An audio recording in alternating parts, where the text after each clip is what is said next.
हमारा आपका जीवन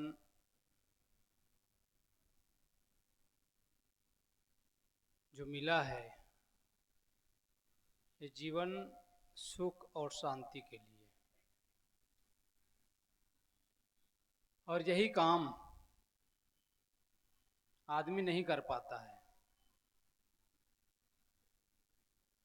जब तक हमारा मन एकाग्र नहीं होगा, तब तक जीवन में न तो विकास हो सकता है, न शांति आ सकती है। सूर्य इतने वर्षों से उग रहा है, अनादिकाल से, लेकिन आज तक एक तिनका को जला पाया है, एक घास को जला पाया है, किसी पेराट को जला पाया है, किसी घर को जला पाया है? नहीं जला पाया। क्यों? क्योंकि सूर्य का जो प्रकाश है वो चारों ओर बिखरा हुआ है। अब जब चारों ओर बिखरा हुआ रहता है तो उसकी शक्ति जो है घट जाती है, इसलिए जला नहीं पाता। सूर्य जो है पृथ्वी से 13 लाख गुना बड़ा है, कहते हैं। चाहते तो डायरेक्ट भी जला सकते थे, लेकिन नहीं जलता है। लेकिन थोड़ा सा कण लेंस पर पड़ता है। आप लोग प्रैक्टिकल किए होंगे, उसमें एक लेंस होता है। लेंस को सूर्य की ओर दिखाएं और नीचे कागज रख दिया जाए, थोड़ा सा कण, थोड़ा सा ऊर्जा कागज को जला देता है। कागज को हटा दीजिए, आप अपने हाथ को रख लीजिए, हाथ को भी जला देगा, इतनी शक्ति उसमें है। उसी प्रकार से आप और हम में वो चीज मौजूद है। हर व्यक्ति के पास वो गुण है, हर व्यक्ति के पास वो क्षमता है, लेकिन मन हमारा बिखरा हुआ है। मन हमारा बिखरा हुआ है, इस कारण से हमारा मन एकाग्र नहीं हो पाता है। जिस दिशा में हमको काम करना चाहिए उस दिशा में हम काम नहीं कर पाते हैं, क्योंकि मन हमारा चंचल है। चारों ओर जब हमारा मन बिखरा हुआ रहेगा, चित्त की वृत्तियां अलग अलग रहेगी, मन एकाग्र नहीं हो सकता है। हर चीज आपके पास मौजूद है, इतनी आपके पास क्षमता है। आप बुद्ध भी बन सकते हैं, महावीर भी बन सकते हैं, कबीर बन सकते हैं, सारी क्षमता आपके पास है, लेकिन उस चीज से हम अनजान हैं। इसी कारण से जीवन में परिवर्तन नहीं आता है। उस चीज को समझ जाएं तो आप हर दिशा में उन्नति कर सकते हैं। आप अच्छे विद्वान बन सकते हैं, अच्छे लेखक बन सकते हैं, धनवान बन सकते हैं, अच्छे साधक बन सकते हैं, अध्यात्म की ऊंचाई पर पहुंच सकते हैं। लेकिन चित्त हमारा बिखरा हुआ है, इस कारण से हम कुछ नहीं कर पाते। हर चीज मौजूद है आपके पास। इसे सदगुरु कबीर कहते हैं कि हंसा तू तो सबल था, हंसा तू तो सबल था, हल्की अपनी चाल, रंग कुरंगे रंगिया तय किया और लगवार। हंसा तू तो सबल था, तुम्हारे पास इतनी शक्ति थी, इतनी शक्ति है कि आप कुछ भी कर सकते हो, लेकिन चाल हमारी हल्की है। चाल हमारी हल्की है, इसलिए हम जहां के तहां रह जाते हैं, आगे नहीं बढ़ सकते। आगे बढ़ने की क्षमता है, लेकिन चाल हमारी गंदी हो गई, तो कहां से आगे बढ़ेंगे। कहते हैं कि एक राजा था, वह राजा की कोई संतान नहीं थी, बूढ़ा हो चला था। राजा हैरान था, दुखी था, परेशान था कि मैं किसको राजा बनाऊं। एक दिन विचार किया, मंथन किया और मंत्रिमंडल को बुलाया और कहा कि जो है अमुक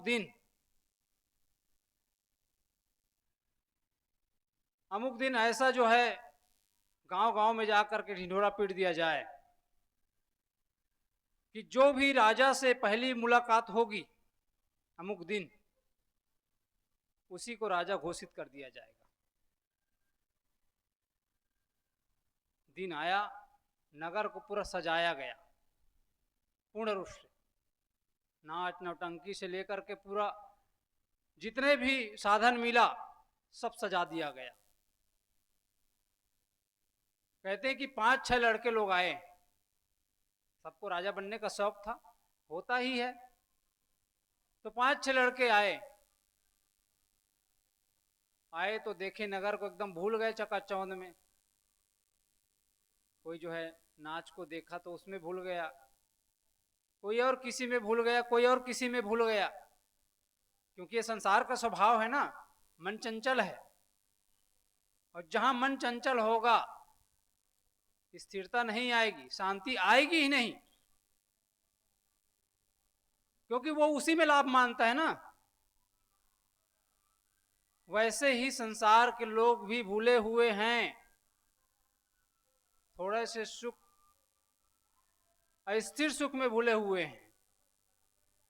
तो वैसे जो है भूलते गए सभी लड़के। एक लड़का ने विचार किया, ये सब चीज तो मैं बाद में भी देख सकता हूं, पहले मुझे सीधा किसके पास जाना है, मुझे सीधा राजा के पास जाना है। और वो डायरेक्ट राजा के पास पहुंच गया। राजा भी हैरान हो गया, इतनी सुविधा, इतना साधन लगाया गया है, फिर भी जो है मेरे पास पहुंच गया ये। पूछा उसको, उसने कहा वो काम तो मैं बाद में भी कर सकता हूं। तो मंजिल को वही प्राप्त कर सकता है जिसका स्थिर मन होगा, स्थिर बुद्धि होगी। और जिसका मन बिखरा हुआ है वो छोटे छोटे सुख में भूला रहेगा, अस्थिर सुख में, और जीवन के अंत में केवल हाथ कुछ भी नहीं आएगा पछतावा के अलावा।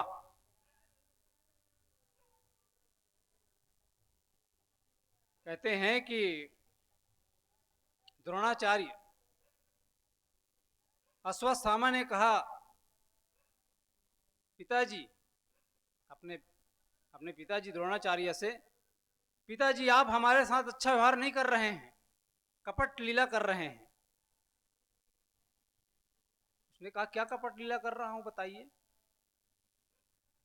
उसने कहा सब विद्या आप अर्जुन को सिखा देते हैं, जबकि उत्तराधिकारी मैं हूं, हमको बनाना चाहिए, आपको हमको सिखाना चाहिए। उसने कहा बेटा देखो, जो गुरु होता है वो सबका होता है। पानी जो है सबको शीतलता प्रदान करती है, हवा सबको कोमलता प्रदान करते हैं। उसी प्रकार से गुरु जो है सबके प्रति एक भाव रखते हैं, किसी के प्रति ऊंचा, किसी के प्रति नीचा भाव नहीं रखते। उसने कहा नहीं नहीं, आप जो है हमारे साथ छल कर रहे हैं। द्रोणाचार्य ने कहा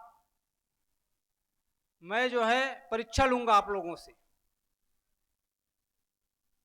कि खरा कौन उतरता है। दुर्योधन भी था पास में, सबको इकट्ठा किया गया। कितने शिष्य थे उनके बता सकते हैं? द्रोणाचार्य के कितने शिष्य थे जी? महाभारत तो देखते हैं ना,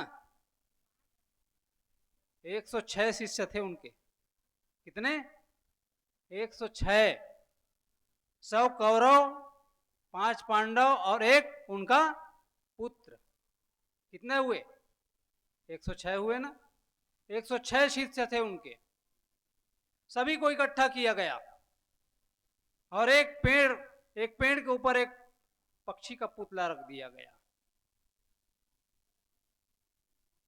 बारी आई, कौन पहले जो है धनुष बाण चलाएगा? तो दुर्योधन कहता पहले मैं चलाऊंगा, कहता है, क्योंकि मैं राजा का लड़का हूं। द्रोणाचार्य ने कहा तुम शांत रहो, जो सबसे बड़ा होता है वही पहले आएगा। उसने कहा नहीं नहीं, मैं पहले आऊंगा, कहता है। तब द्रोणाचार्य ने कहा ठीक है आओ। बाण दे दिया गया।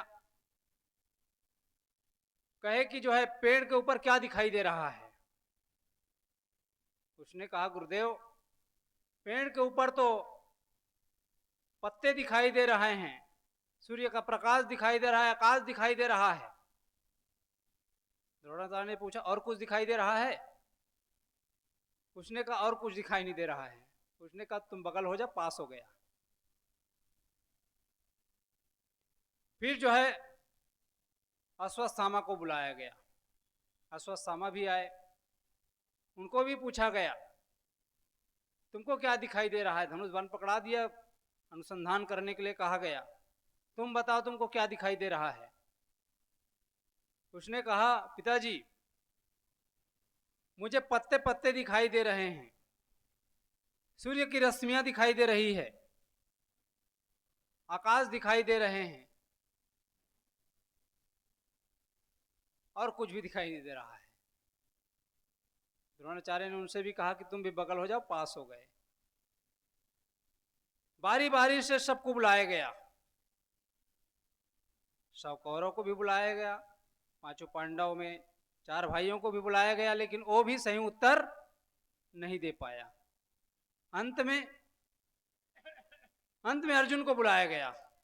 अर्जुन से पूछा, अर्जुन ये बताओ तुमको क्या दिखाई दे रहा है? अर्जुन ने कहा गुरुदेव, जब तक मैं धनुष बाण नहीं पकड़ा था तब तक तो मुझे पेड़ दिखाई दे रहा था, पत्ते दिखाई दे रहे थे और आकाश दिखाई दे रहा था, लेकिन धनुष बाण पकड़ने के बाद सिर्फ और सिर्फ मुझे जो है पक्षी की आंख दिखाई दे रही है। द्रोणाचार्य ने कहा अनुसंधान करो, बाण चलाओ। बाण चलाया गया, पक्षी की आंख पर भेदन किया। कहने का मतलब क्या है? सफलता को वही हासिल कर सकता है जिसका मन एकाग्र है, और जिसका मन चंचल है वो एकाग्र नहीं कर सकता, जीवन में उसको शांति मिल नहीं सकती है। वस्तु मिल सकती है, प्रयास करेगा तो बाहरी सफलता मिल सकती है, भीतरी सफलता उसको नहीं मिल सकती है। तो सत्संग एक ऐसा स्थल है जहां पे आदमी को चार्जिंग किया जाता है। वो एक लेंस की तरह है सत्संग। लेंस के माध्यम से संसार को जलाया जा सकता है। उसी प्रकार से आपके अंदर, हमारे अंदर वो चेतना शक्ति है, उसको जागृत किया जा सकता है। वो कब होगा? जब हमारा मन एकाग्र होगा। एकाग्र नहीं है तो कुछ भी नहीं कर सकते। इसलिए आइए 2 मिनट का कीर्तन करें। ज्योतिष ज्योति जगाते चलो, प्रेम की गंगा बहाते चलो। ज्योतिष ज्योति जगाते चलो, प्रेम की गंगा बहाते चलो। राह में आए जो दीन दुखी, सबको गले से लगाते चलो। प्रेम की गंगा बहाते चलो, प्रेम की गंगा बहाते चलो। इतना कहकर अपनी वाणी को विराम देता हूँ। बोलिए सदगुरु कबीर साहेब की की जय।